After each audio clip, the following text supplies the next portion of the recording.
Olá, sejam bem-vindos. A partir de agora, você acompanha através do canal 8.1 mais uma edição do programa Mais Saúde aqui na tela da NTV. 33 anos ao seu lado, trazendo informação, um bate-papo muito especial com assuntos de suma importância para o seu bem-estar, para a sua saúde. Você que já conhece o nosso programa, já sabe, a partir de agora o consultório está aberto e aqui a sua participação, a consulta é grátis. Como eu disse, trazendo temas importantes, duas convidadas para lá de especiais no nosso programa hoje. Estamos em pleno mês de maio e nesse maio a gente tem que falar sobre o Maio Laranja, o mês de conscientização e prevenção do abuso sexual infantil e adolescentes. A gente vai bater um papo via internet de forma remota, mas com muita responsabilidade, muita atenção sobre esse tema. A gente vai receber a Juliana Constantino, que é psicóloga, educadora em sexualidade e também escritora. Ela já está no ponto para falar com a gente. Deixa eu saudar ela. Juliana, prazer conhecê-la e recebê-la ao vivo para toda a nossa região aqui em TV aberta e para quem acompanha todo mundo através da internet. Seja bem-vinda aqui à NTV a Patos de Minas. Prazer recebê-la e conhecê-la. Olá, boa noite a todos que estão assistindo. O prazer é meu, sempre um prazer poder falar sobre esse assunto tão importante, né? Que a gente usa maio para dar um enfoque maior, mas que é importante o ano todo, né? É verdade, é um tema de suma importância, como eu já anunciei. Nesse mês de maio também a gente fala sobre a fibromialgia, então você não perca. Na segunda parte do programa a gente bate um papo aqui também com o especialista. Mas Juliana, não vou tomar muito seu tempo, já que você está à distância. Você fala precisamente de onde? Eu falo do Paraná, especificamente de uma cidadezinha chamada Nova Aurora, quase em Foz do Iguaçu já, caindo nas cataratas, a 2 horas de lá. Coisa boa, obrigado por receber ao nosso programa e fazer com muita responsabilidade o que devemos fazer, levar informação a quem de fato precisa, que no caso é toda a sociedade. Juliana, como você bem falou, o mês é laranja. É importante ter um mês dedicado a isso, mas a gente tem que lembrar que esse assunto, essa pauta do abuso sexual na infância, na adolescência, é uma pauta que a gente tem que discutir todos os dias, não é isso? Com certeza. Infelizmente, como eu costumo dizer, esse crime do abuso sexual infantil é um dos crimes mais democráticos que existem. Então, ele atinge a todas as camadas sociais, a todas as raças, a todos os credos e o tempo todo, infelizmente. Os dados são extremamente alarmantes. A cada hora, 4 meninas são abusadas sexualmente no Brasil, mas não somente meninas. Aqui no caso dos meninos, a subnotificação é ainda maior, mas realmente é um quadro epidêmico, só não dá para ver. Muito bem. E a gente tem que salientar a área onde você domina, daqui a pouquinho a gente vai falar da sua obra também, do seu livro, é sobre os danos psicológicos que causam a essas pessoas, né, que são abusadas, exploradas, assediadas também, que o assédio também é crime, a gente tem que falar sobre isso. Causa transtornos muitas vezes irreversíveis, ô Juliana? Transtornos mentais, a gente, quando pensa em transtornos mentais derivados de traumas, a gente não tem como falar em cura como um câncer que você trata e cura. A gente pode pensar em remissão de sintomas, em manutenção, em tratamento. Porém, uma pessoa que sofre de um trauma complexo sempre vai se deparar com gatilhos, vida fora, e vai precisar de ferramentas para lidar com isso, né?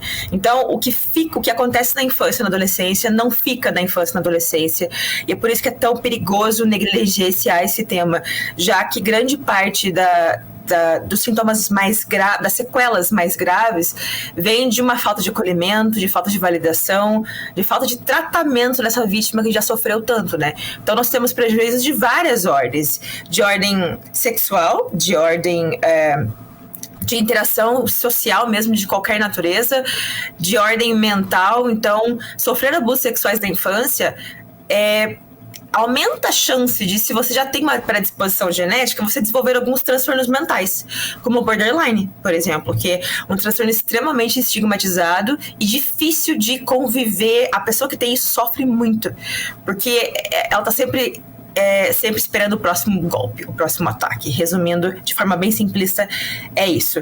Mas não somente. Depressão, fobia social muito grande, oscilação de humor em muitos casos, difícil de confiar. As pessoas ficam muito receosas de confiar nas outras porque normalmente quando acontecem esses episódios de abuso é porque elas confiam muito.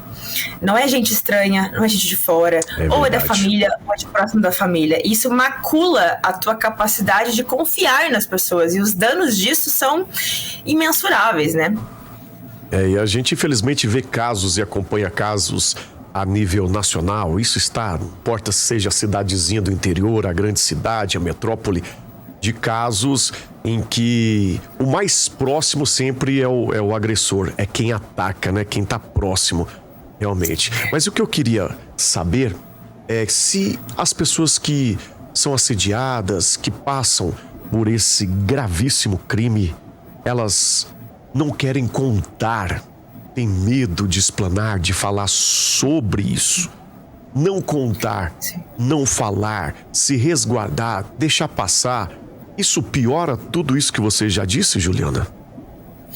Olha, em muitos casos, sim, a longo prazo. Porque, imagine, você ter que lidar décadas, às vezes, com uma ferida desse tamanho sozinho, não podendo dividir com ninguém. Porque isso que a gente chama de síndrome do segredo, que acomete muitas vítimas de abuso, e não só na infância, né? A gente tá falando aqui de Maio Laranja, mas vamos falar de violência sexual de uma forma geral. É um crime muito humilhante. Sofrer um ataque à sua sexualidade, a seu corpo, uma invasão dessa é muito humilhante. Então, as vítimas têm muito medo de não serem acreditadas, e elas têm razão em ter medo de não serem acreditadas. Principalmente se elas são crianças e adolescentes e o ataque vem de dentro da família. É muito difícil para os adultos processarem a informação de que aquela pessoa tão maravilhosa, tão incrível, tão benquista por todos, seria capaz de fazer um mal desse tamanho. E seria assim. Isso é muito, muito explícito em qualquer literatura que você estude, ou em qualquer atendimento. A maior parte dos abusos acontece vem de gente muito, muito, muito próxima, se não da família, de muito próximo. E é por isso que as vítimas não falam, porque elas têm muito medo de várias coisas, né? De não serem acreditadas, de serem acreditadas, mas que coloquem a culpa nelas. Porque o abusador, e digo abusador porque na maior parte das vezes é homem, mas porém nem sempre, o abusador convence a vítima de que ela queria, ela gostava, ela deixava, ela provocava, que a família vai ficar toda contra ela. O que não justifica, ameaça, né? O que não justifica. Bem pelo contrário. Então é uma pressão psicológica muito grande. É por isso que vem o silêncio e o medo de contar pra alguém e sair divilando a história. O que acontece, infelizmente, muitas vezes. Por isso que tem gente que passa décadas lidando sozinho com esse trauma. Sem falar do bullying depois, a chacota. Hoje se fala muito do meme que vira, da zoação. Vou falar de forma mais popular depois, e muitas pessoas se reprimem quanto a isso. Mas, Juliana, vem cá. No caso específico do Maio Laranja, é mais o abuso infantil com crianças. As crianças muitas das vezes não sabem o que está acontecendo, mas não sabem como manifestar, falar. Mas elas dão sinais. Você que lida com isso no seu consultório, fala muito para todo o Brasil sobre isso. Tem como o parente, a pessoa próxima, perceber alguns sinais? Existem esses sinais? Quais são eles? Algum sinal de alerta? Enfim. Perfeito, existem muitos. Mas antes de entrar no mérito propriamente dito dos sinais, preciso deixar uma coisa bem clara. Sim. A não ser uma gravidez aos 10 anos de idade, que é indiscutível, não há nenhum sinal ou sintoma que seja exclusivo do abuso sexual. Porque o abuso sexual, ele gera uma espécie de trauma. E traumas geram muitos sintomas e muitas sequelas que têm certa semelhança.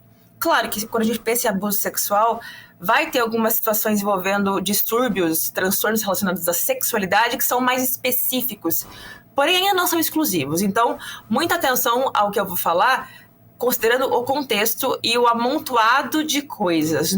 Uma coisa só nunca quer dizer que uma criança ou adolescente está sendo vítima de abuso. A gente pode falar de vários sintomas. Em crianças pequenas, por exemplo, muito pequenas, sintomas físicos mesmo. Sinais físicos. Aquela criança que, por mais que você faça a higiene dela, a higiene íntima dela, recorrentemente, você tenha todo o cuidado do mundo, ela vive assada. Podem ser outras coisas, mas uma das possibilidades é que essa criança está sofrendo um tipo de abuso sexual que não deixa vestígio, porque não deixa marca, porém deixa a pele sensível, deixa vermelhidão. Ou uma criança que de repente aparece com feridas na região genital, que contraiu uma IST. Da onde? Né? A gente pode pensar em algumas possibilidades. Uma delas é que isso foi passado para ela durante um abuso sexual. Uma criança que regride nos comportamentos infantis. Então, ela não tinha mais medo do escuro, de repente ela volta a ter medo do escuro. Ela não fazia mais xixi na cama, de repente ela volta a fazer xixi na cama. Não mamava mais a mamadeira, de repente volta a pedir mamadeira. Ou gostava muito de ir em determinado lugar, por exemplo, sei lá, todo domingo na casa da avó. Adorava ir na casa da avó. De repente, não quer ir mais. Então, a gente sempre tem que pensar em mudanças bruscas de comportamento. Essa é a base de qualquer investigação e olhar sensível para algo que esteja acontecendo com essa criança ou adolescente. Porque nunca acontece do nada. Eu sempre falo, nada vem do nada. Então, verdade. Uma queda vertiginosa do rendimento escolar, uma criança que era super brincalhona, adorava sair, de repente não gosta mais de fazer nem aquilo que ela gostava. Uma criança que começa a apresentar comportamento sexual não apropriado para a idade dela, porque vamos separar bem as coisas. Uma coisa é uma criança de 4 anos, no auge da sua curiosidade e da sua inocência total, querer saber o que tem dentro da cueca do amiguinho. Uma menina que não tem um pênis e ela sabe que tem alguma coisa diferente e ela tá explorando o mundo, ela quer olhar. Normal, não tem nada demais nisso. Outra coisa é uma criança na escola, por exemplo, reproduzindo coisas que não era para ela saber. Então, fazendo convites para crianças para ir no banheiro e acontece, gente, não é nem dois casos que acontece isso, de chegar a professora e dar de cara com a criança tentando fazer fazer um gesto ali sexual que você sabe que é coisa de adulto, que você sabe que de algum lugar ela tirou. Então, a gente tem que ficar bem atento ao que é próprio da idade, de curiosidade, de desenvolvimento infantil normal, e ao que ela não deveria saber. Ou uma curiosidade muito persistente, um foco muito grande em assuntos envolvendo sexualidade que dizem respeito à vida adulta ou à adolescência. Avançado, mas que não né? De forma avançada. Apenas. Isso. Mas assim, tem que ter muito cuidado também para não se escandalizar com tudo, porque é muito natural, por exemplo, que uma criança pequena faça a manipulação do órgão sexual dela com as mãos, da mesma forma que ela enfia o dedo no nariz, na orelha, na boca, que ela explora o mundo, né, a partir das mãos, quando ela tá um pouquinho maior, vai chegar uma hora que ela vai colocar a mão nas partes íntimas dela, e bem, são as partes íntimas dela. Então, assim, você não tem como arrancar a mão da criança, né? É o corpo dela. É natural que isso aconteça. Não quer dizer que a gente vai deixar ela fazer isso em público, por exemplo, porque é muito perigoso.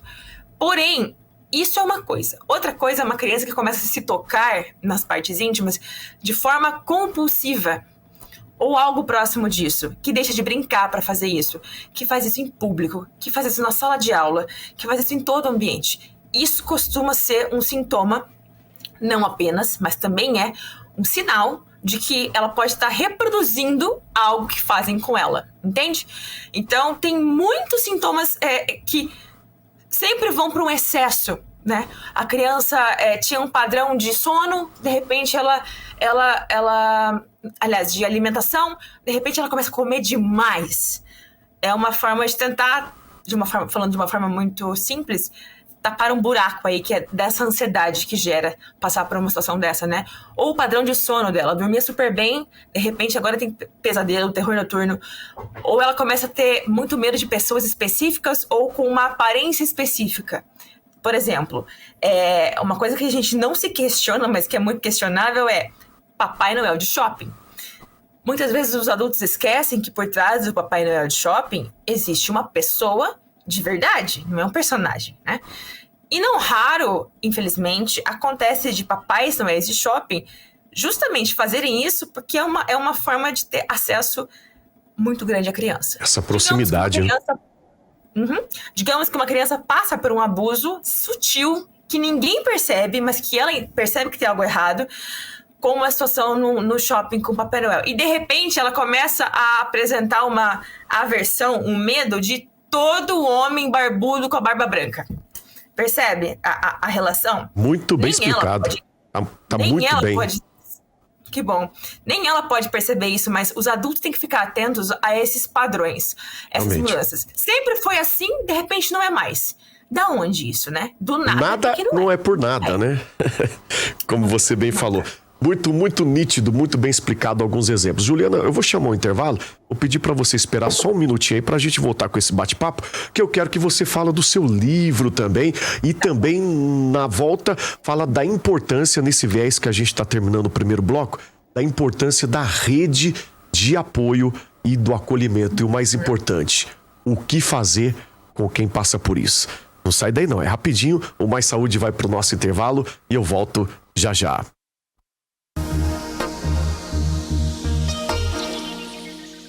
Muito bem, estamos de volta com Mais Saúde na tela da NTV, você acompanhando na sua telinha, na sua televisão em 8.1 canal aberto, para você que acompanha nos nossos canais na internet. Participe com a gente através do nosso WhatsApp, a produção vai colocar aqui na tela, mande a sua pergunta, porque aqui é o nosso bordão, o nosso lema. Consultório continua aberto e aqui a consulta é grátis através da sua pergunta. Muito bem, a gente volta em mais um bloco falando sobre o Maio Laranja. É o mês de conscientização sobre a exploração, o abuso infantil e adolescente. Vamos voltar com a Juliana Constantino, que é psicóloga, educadora em sexualidade e também escritora, já vai falar da obra dela sobre esse tema e outros mais. Juliana, voltando ao nosso viés. Durante o intervalo eu recebi uma perguntinha aqui de uma telespectadora, não vou identificar por causa do nosso tema, mas a pergunta é o seguinte, se alguém que é explorada, abusada na infância, pode sofrer consequências e levar isso para um relacionamento futuro? Tá. Boa pergunta. Sim, pode. Claro que quando a gente fala de comportamento humano, a gente nunca pode falar em causalidade como uma relação direta, né? Sofreu abuso, isso causou a ABC. Não é assim que funciona, é muito mais complexo. Porém, sim, você ser submetido a tratamento degradante, a violações severas, como essa de abuso sexual na infância, vai fazer, ainda mais se for uma questão crônica de muito tempo, né? Vai fazer com que você talvez, infelizmente, se acostume a ser tratada muito mal, com que você se acostume a ser violentada. Isso não quer dizer que você gosta. Isso quer dizer que é tão familiar que não causa espanto. Então, uma pessoa que já vem de um histórico de violência sexual, em que ela foi tida e usada como objeto por muito tempo, essa pessoa vai ter mais propensão a não conseguir sair de relacionamentos abusivos em que ela é usada da mesma forma do que uma pessoa sem esses traumas, pelo simples fato de que aquilo ali já é costumeiro para ela, já é familiar, ela já sabe lidar e ela se acostumou com a situação. E é terrível, porque a gente vê isso eu vejo isso na prática clínica com frequência. Pessoas que sofrem muita violação de direitos, muito abuso na infância, se tornam pessoas mais predispostas a sofrer de novo outros tipos de violência. Olha, a doméstica, muito. Existem esses números? Olha, depende do que você está usando como base, né? Mas, por exemplo, no Anuário de Segurança Pública do último que foi lançado, foi 2023? 4? Agora? Nossa, os dados são muito alarmantes, que falam sobre, se você cruza os dados de quantidade de abuso sexual registrado e quantidade de violência doméstica que acontece, e você cruza as duas coisas por região, você vê que não é por acaso. Então, é uma coisa muito grande e é muito culto, além de ser uma questão de reação a trauma também é muito cultural. Porque eu vou aproveitar a ocasião aqui para desmistificar uma coisa Fica que é à muito séria. vontade, é por isso que eu te convidei aqui. Tá Estamos com a melhor. Fica tranquilo que você tem autoridade para falar sobre. Que é o seguinte, a gente fala muito de... Nossa, a pessoa que faz isso é doente. Doente. A gente tem que separar bem as coisas. Uma coisa é aquilo que o DSM, que é o Manual Diagnóstico de Doenças Mentais, chama de pedofilia. Pedofilia é uma condição em que a pessoa adulta ela tem atração sexual por pessoas que ainda não passaram da puberdade, vulgo crianças. Isso é o que o DSM entende como pedofilia. Pedofilia não é necessariamente, mas com muita recorrência na prática, é você cometer o crime. Mas vamos olhar apenas para a descrição do DSM. Isso é pedofilia. Porém, as pessoas que cometem esses atos não são pedófilos, em sua maioria. Se nós fôssemos assumir que elas são pedófilos, nós teríamos que assumir que cerca de metade de pais e padrastos de crianças que sofrem abuso são pedófilos. Todo mundo é doente, entre muitas aspas, transtornado. E não é isso. Quando a gente fala do fenômeno do abuso sexual infantil em escala, em massa, nós estamos falando de uma questão que é muito cultural. Ou seja, uma prática de massa que acontece desde que o mundo é mundo. É que hoje nós falamos mais sobre isso, né? E que veio sendo naturalizado por muito tempo.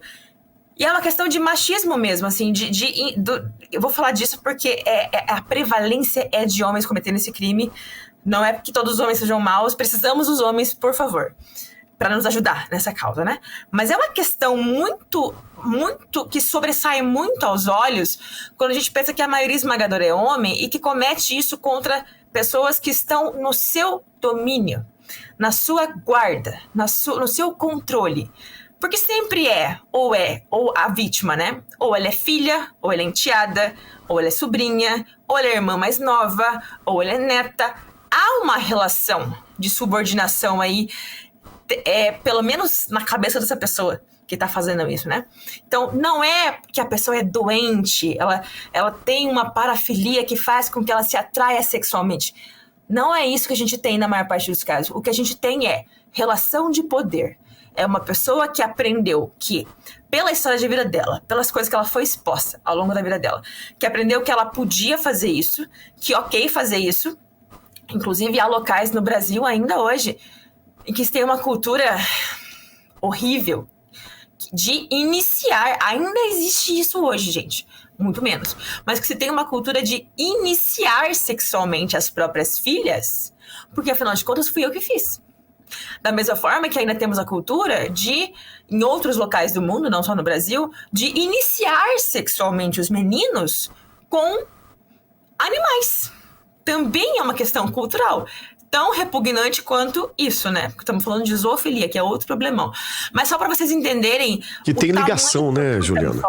Tá interligado, como você bem explicou no início. São seres vulneráveis, que não tem como se defender, são vítimas fáceis, são presas fáceis. Presas, isso, muito bem. Chama eles de predadores sexuais, porque normalmente também não é com uma pessoa só. É uma questão de oportunidade. Onde houver crianças vulneráveis à disposição, essa pessoa ela costuma fazer uma leitura de ambiente muito boa e detectar quem são as vítimas mais suscetíveis a que ele possa enganar, que ele possa manipular. E normalmente são as mais isoladas, as mais negligenciadas, as que têm menos amigos, as que a família é menos presente, muitas vezes porque todo mundo trabalha desesperadamente o dia inteiro, né? Enfim, a realidade cruel como ela é, né? Muito bem explicado, adorei o nosso bate-papo aqui, que sirva em forma de alerta. Esse programa e a sua participação é em forma de alerta, por isso que a gente destacou e falou mais no viés de sintomas, né, de quem abusa e também do abusador. Vamos falar do seu livro? Tem uma obra fantástica aí. Pode apresentar aqui para o pessoal de Minas Gerais. Isso, fala rapidinho, a gente tem um minutinho, Ju. Vou te chamar carinhosamente de Ju, porque você sempre foi muito carinhosa aqui com a gente e atendeu o nosso convite. Fala um pouquinho dessa obra. O Rabicho, eu escrevi, por ser uma voraz consumidora desse tipo de literatura, inclusive lá atrás, ó, que vocês estão vendo, são os originais dele, os desenhos originais. Eu ia te perguntar. Eu escrevi ele para usar, eu uso ele nas escolas, porque eu faço esse trabalho de prevenção nas escolas, né? Então, é a história de uma corujinha que descobre lá pelas tantas que os carinhos esquisitos que ela sofre, porque é rabicho e carinho esquisito, né? Não são carinhos esquisitos. São abusos sexuais que ele não sabe que tem esse nome. Então, passa por toda a trajetória dele de ficar confuso, de entender o que é aquilo, de pedir ajuda, de morrer de medo de que não acreditem, de que a mãe não vai acreditar, que a mãe vai embora. Então, fala das ameaças que a criança sofre, do modus operandi do abusador, que aquela criança que ouviu a história e não passou por isso, ela vai se compadecer pelo rabicho, ela vai morrer de dó dele, mas no final é feliz. E a criança que passou por isso, ela vai se colocar no lugar, ela vai entender que aquilo que ela tá passando não é normal e que ela deve pedir ajuda. Porque uma grande questão que a gente tem que ensinar para as crianças é isso. Eles têm que saber que eles podem contar e que vão acreditar neles. Uma criança que tem medo de que se ela contar, ela vai apanhar, ela pode entender de A a Z do assunto, ela não vai pedir ajuda. E é por isso que nutrir bons vínculos com os nossos filhos, alunos e etc. é importante para que eles não nos vejam como ameaças, para que eles não tenham que pensar, e se eu contar para fulano, ele vai me bater? Porque os abusadores colocam isso na cabeça da vítima e falam que se você contar pra alguém, vão ficar com nojo de você, vão ter raiva de você, você vai ser culpada, vão te expulsar de casa. E eles sabem como fazer isso muito bem, porque a criança é só uma criança, ela não tem condição psicológica de avaliar se aquilo faz sentido ou não, né? Mas eles têm, e eles usam isso contra a vítima. É isso. Onde que adquire? Eu vou pedir pra você deixar o seu @. Aí o pessoal pode te procurar também, você fala um pouquinho mais sobre esse livro. E já quero vou pedir a produção entrar em contato com você pra gente voltar esse bate-papo.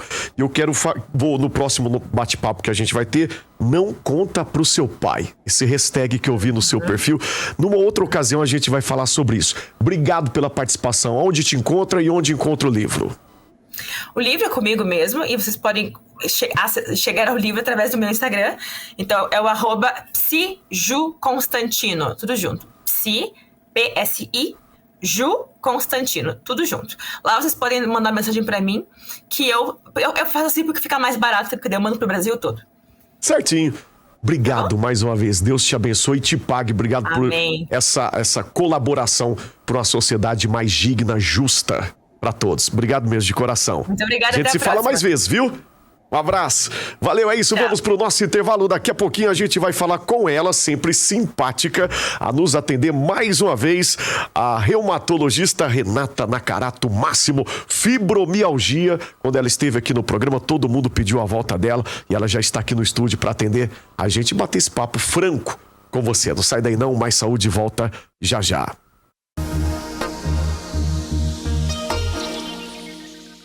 O Mais Saúde está de volta em 8.1 e também nas nossas redes, você acompanhando e participando com a gente através do WhatsApp.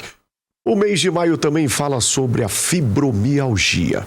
Para quem tem, para quem conhece, sabe muito bem do que eu estou falando. Para quem só ouviu falar, vamos conhecer um pouquinho mais com quem tem autoridade no assunto. Está aqui com a gente de volta, mais uma vez, nos atendendo sempre com muita prontidão, ela que é reumatologista, a doutora Renata Nakarato Máximo. Doutora, prazer em reencontrá-la. Eu falei para você que ia ser breve e aqui estamos nós. Perfeito. Seja bem-vinda. Obrigada.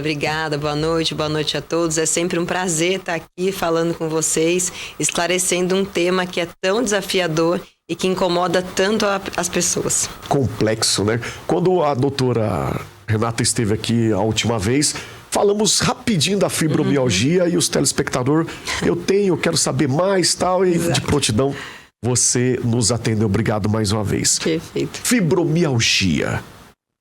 O que é essa doença? Ela é contagiosa? Como é que faz o diagnóstico? Conta pro pessoal de casa. Como é que funciona? É muito complexo. Exatamente. Bom, a fibromialgia é sempre um desafio no consultório do reumatologista, né? No consultório dos clínicos, às vezes alguns psiquiatras. Mas a fibromialgia é um transtorno de dor crônica. É aquele paciente que tem dor no corpo todo. Aquele paciente que chega e fala assim, doutor, eu não sei onde não dói. Eu tenho dor do fio do cabelo até o dedão do pé. Então, é um transtorno de dor generalizada, onde o paciente vai ter dor na parte de de cima, de baixo, nos 2 lados do corpo. O paciente tem uma sensibilidade assim exagerada ao toque, então ele tem dor quando alguém encosta nele. É um transtorno que vai cursar junto com alguns sintomas específicos. Então esse paciente com dor crônica, normalmente ele tem muita fadiga, muito cansaço, ele tem distúrbios do sono, então é um paciente que dorme mal, que não descansa, que acorda cansado, que tem alterações e dificuldades na memória. E lembrando que a fibromialgia, ela não é considerada uma doença autoimune, né? Porque quando a gente fala em reumatologia, a gente sempre pensa, é uma doença autoimune, uma doença inflamatória. Não. A fibromialgia, ela não é uma doença autoimune, não é uma doença inflamatória, mas sim é uma disfunção do sistema nervoso central. Então, eu sempre falo, o cérebro do paciente com fibromialgia, ele interpreta de forma errada a dor. Ele interpreta a dor, uma dor leve se torna uma dor muitas vezes incapacitante. Mas disso tudo, já vou começar com essa pergunta, que a gente falou de forma complexa, mas para quem conhece fica mais fácil, para quem não conhece está aprendendo. Existe o tratamento? Existe. A cura? Não, infelizmente. Então vamos lá, isso, papo aberto aqui. Papo reto aqui, né? Isso, papo reto, muito bem. Então, infelizmente, os pacientes com esse diagnóstico correto de fibromialgia, eles não curam, mas o paciente que faz o tratamento da forma correta, eles ficam muito bem. Tá? Como que é esse tratamento? Só que é muito difícil. Eu falo que o tratamento da fibromialgia, ele deve ser multidisciplinar. E, infelizmente, ele depende muito mais do paciente do que do próprio médico. Porque quando depende do médico, você, por exemplo, tem um diagnóstico aí de... Não sempre é do médico, né? A gente sempre tem que ter essa colaboração.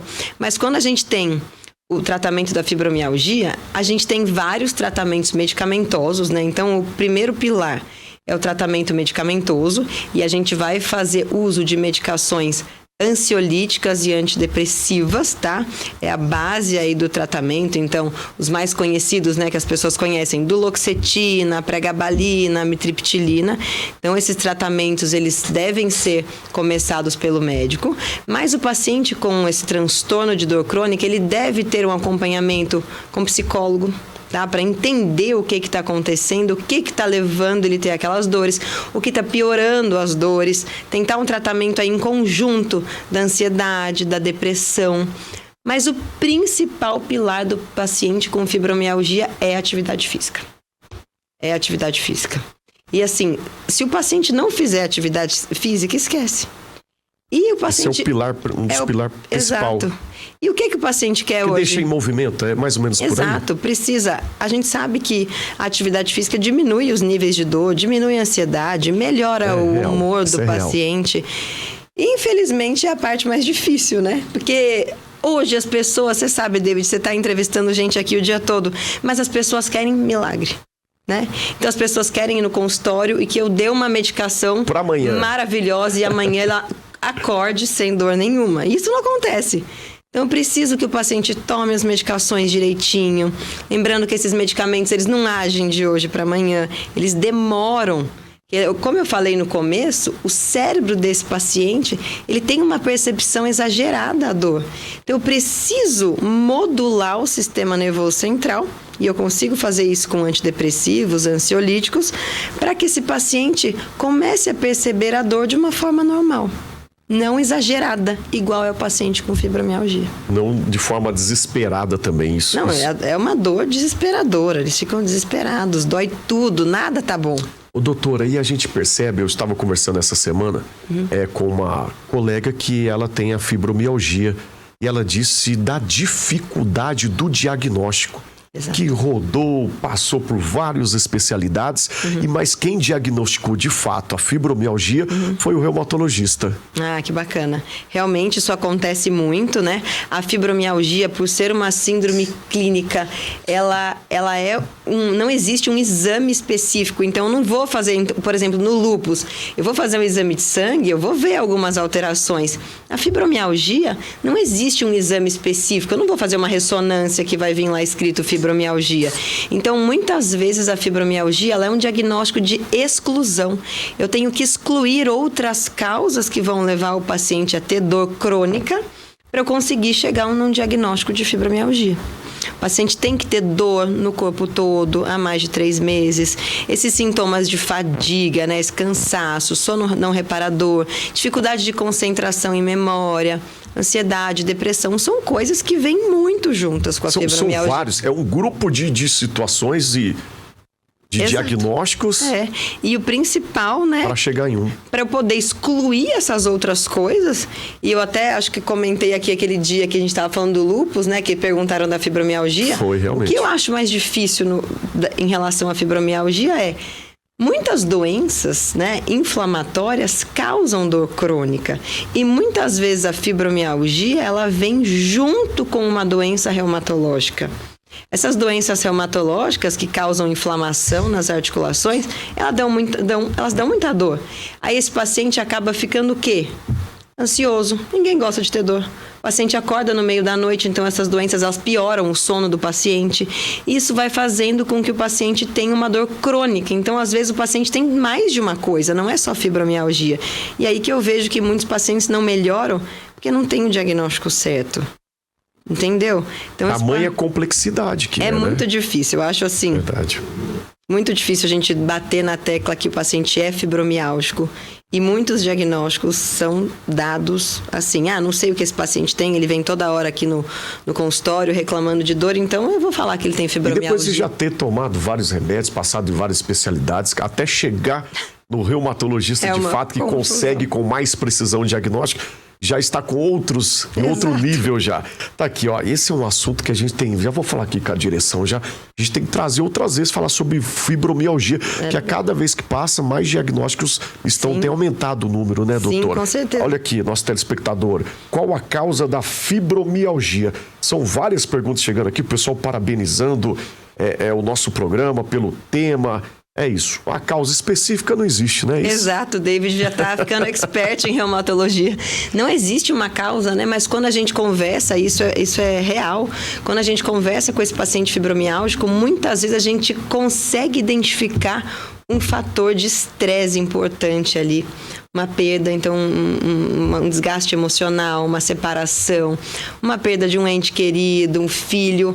A gente estava num assunto aqui de abuso sexual, então muitos pacientes já me contaram, tive um abuso sexual e na vida adulta ele ficou com esse transtorno de ansiedade, depressão, que acabou levando a um transtorno de dor crônica. Então é muito complexo e a gente deve sempre ir a fundo para ver onde você tem que atuar, onde você tem que mexer. Será que a medicação vai ser suficiente?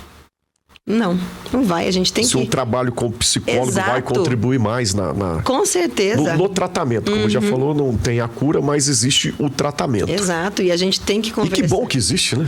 Graças a Deus. E que bom estamos aqui falando sobre isso também, né, doutora? Exato. Pena que a gente fala só sobre no mês de maio, tem que falar mais vezes, já está feito o convite. Antes da gente ir pro intervalo, a gente está falando aqui do tratamento, aí vai amenizando as dores, né? Exato. Agora... vou te fazer uma pergunta que me veio a calhar aqui. É de forma progressiva também? Se não cuidar, pode ir progredindo para piora? Porque o que a gente vê muito? O paciente que tem dor, ele fica mais ansioso. Né? Aquele paciente que não consegue dormir de dor, ele vai ficando mais cansado. Isso vai levando muitas vezes a um quadro depressivo.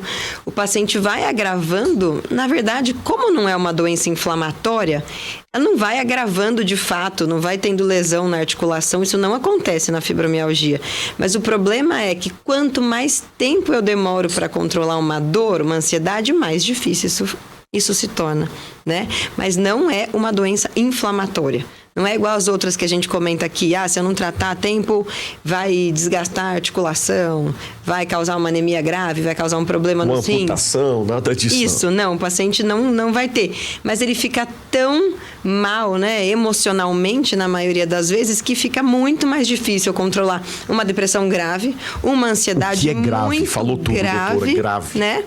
Tem pacientes que têm vontade, pensam em suicídio. Isso é muito grave, né? Exatamente. Então, se a gente tentar controlar isso, o quanto antes a gente controlar, mais fácil será de resolver o problema. E é isso. Quando se fala da fibromialgia, nada do autodiagnóstico, viu? Doutores Google Medics por aí, espalhado por aí. Procure sempre um especialista. E aqui no Mais Saúde, a gente sempre traz os melhores profissionais. Vou deixar uma perguntinha no ar se a fibromialgia é contagiosa. Fica no ar a pergunta, a gente volta já já, rápido intervalo aqui na NTV, é o Mais Saúde, que vai pro rápido intervalo, já já a gente volta.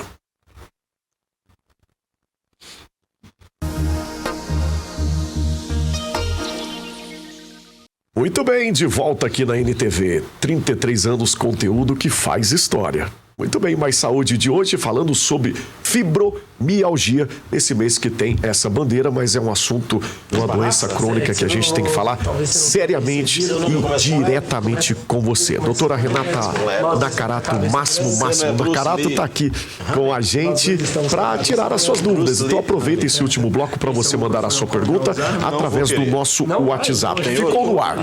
A fibromialgia é uma doença contagiosa? Não.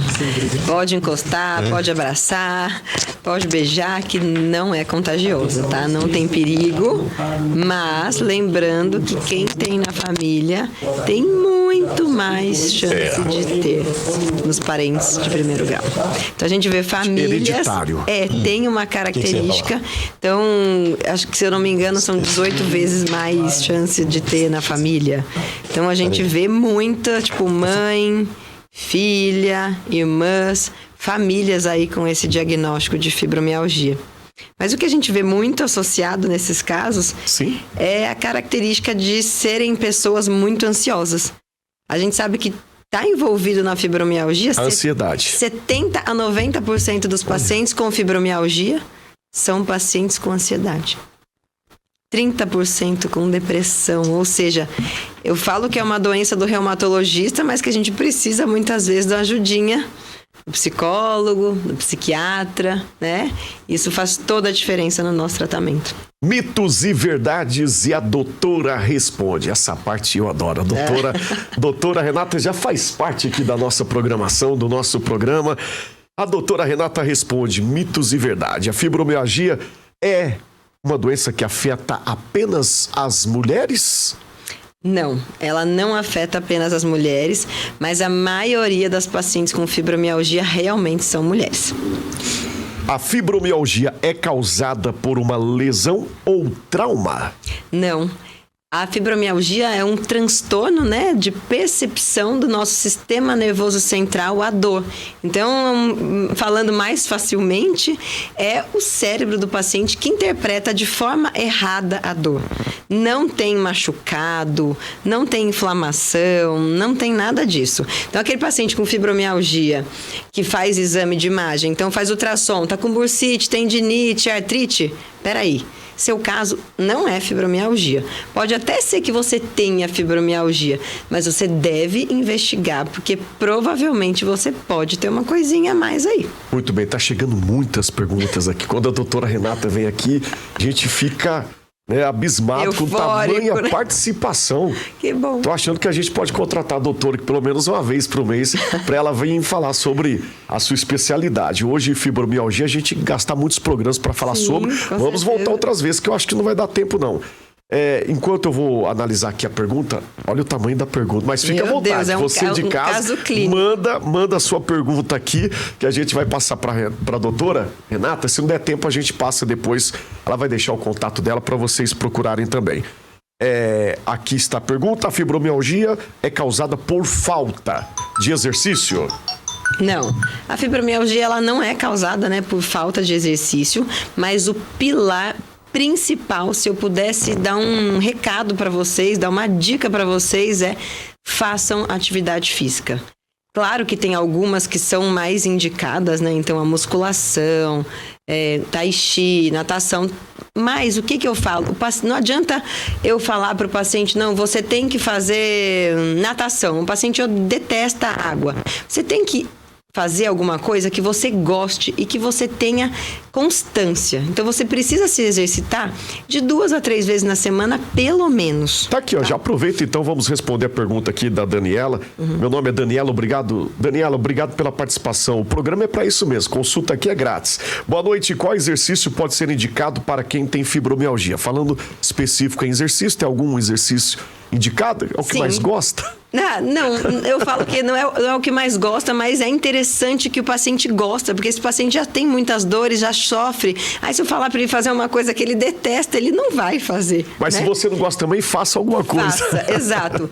Eu, particularmente, gosto muito que esse paciente faça musculação de 2 a 3 vezes por semana, de moderada intensidade. Não adianta chegar lá e achar que vai ficar maromba, pegar peso. Não, é devagar, é progressivo. Muitas vezes a gente conversa, então, com um profissional da área. Tem muitos profissionais aqui em Patos que sabem lidar com esse diagnóstico, que já são acostumados a fazer atividade com esses pacientes que têm dor crônica. Então, eu gosto muito de indicar para alguns profissionais que já sabem lidar com isso.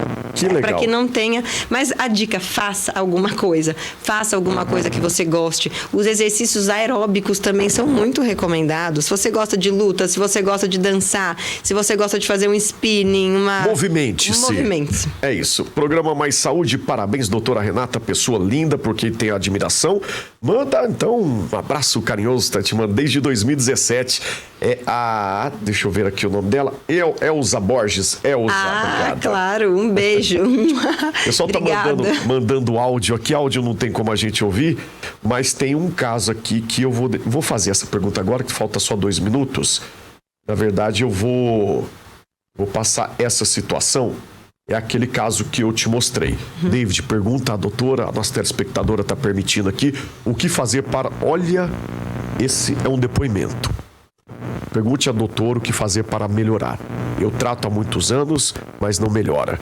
Já fiz de tudo, tomo medicamento, já fiz todo tipo de exercício, mas já tem 6 anos, já tentei até fora. Minha vida, olha para você ver, não durmo, não saio de lugar nenhum, tenho reumatismo reumatoide também, já fui em vários médicos, trato com psiquiatra, psicólogo e nada de melhor. Minha vida acabou. Eu não vou identificar a telespectadora, mas obrigado por participar aqui com a gente. Depois a gente vai passar o contato, se me permitir, da doutora. Perfeito. Para essa telespectadora. Mas o que dizer de momento nessa situação? Infelizmente, a gente vê muito isso. É muito triste, porque o paciente acaba perdendo muitas vezes a vontade de viver. Fica chateado, fica depressivo. E o que eu faria? Procure um bom reumatologista.